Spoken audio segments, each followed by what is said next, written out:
শীত এলেই গ্রাম বাংলায় পিঠা খাওয়ার ধুম পড়ে।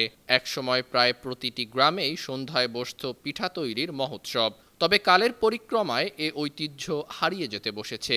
সেই হারিয়ে যাওয়া গ্রামীণ সংস্কৃতি আবারও ফিরিয়ে আনতে ব্রাহ্মণবাড়িয়া সরকারি মহিলা কলেজ আয়োজন করে দিনব্যাপী পিঠাপুলির উৎসব।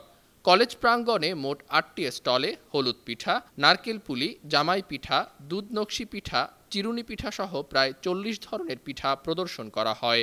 উৎসবকে ঘিরে শিক্ষক শিক্ষার্থীদের মিলন মেলা সৃষ্টি হয়। মেলায় অংশ নেওয়া শিক্ষার্থীরা জানান, এই যে আমরা নাম তৈরি করতেছি, আমরা পিঠা তৈরি করতেছি, এটা নাম দিতেছি, আমরাও শিখতেছি, প্লাস সবাই দেখতেছে, জানতেছে।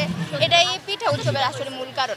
আমাদের পিঠা উৎসবে রয়েছে অনেক ধরনের পিঠা, চালের, তারপরে হচ্ছে গুড়ের পুডিং, তারপরে আটার বিভিন্ন ধরনের পিঠা আছে, যেমন নকশি পিঠা, তারপর হচ্ছে পাকন পিঠা, পাটিসাপটা, ঝাল পিঠা, তারপরে হচ্ছে পুলি পিঠা, তারপরে জানেন সোয়া পিঠা আছে, তারপরে এখানে আছে ময়ূরপঙ্খী পিঠা, তারপরে আছে আচার আছে, গজা পিঠা আছে, চিরা পিঠা আছে, অনেক ধরনের পিঠা আছে। তো আগে যে যুগগুলা ছিল, মানে আগে আমরা দেখতাম যে দাদি কাকিমারা মানে অনেক বিভিন্ন ধরনের শীতের নবান্নের উপলক্ষে মানে অনেক মানে পিঠা বলেন, মানে তেলের যে পিঠাটা আমরা যেমন এটা তো উঠেই না, আমরা দেখি না, মানে আমরা শুধু আধুনিক বা ওইগুলারই খুঁজে পাই, মানে যেই ইউটা আছে এখন আমরা এটা দেখতেই পাচ্ছি না। উৎসব পরিদর্শন করেন কুমিল্লা মাধ্যমিক ও উচ্চ মাধ্যমিক শিক্ষা বোর্ডের সচিব professor Khandakar Mohammad Sadiqur Rahman, Brahmanbaria civil surgeon doctor Mohammad Noman Mia, Brahmanbaria সরকারি কলেজের অধ্যক্ষ AZM আরিফুল ইসলাম এবং সরকারি মহিলা কলেজের অধ্যক্ষ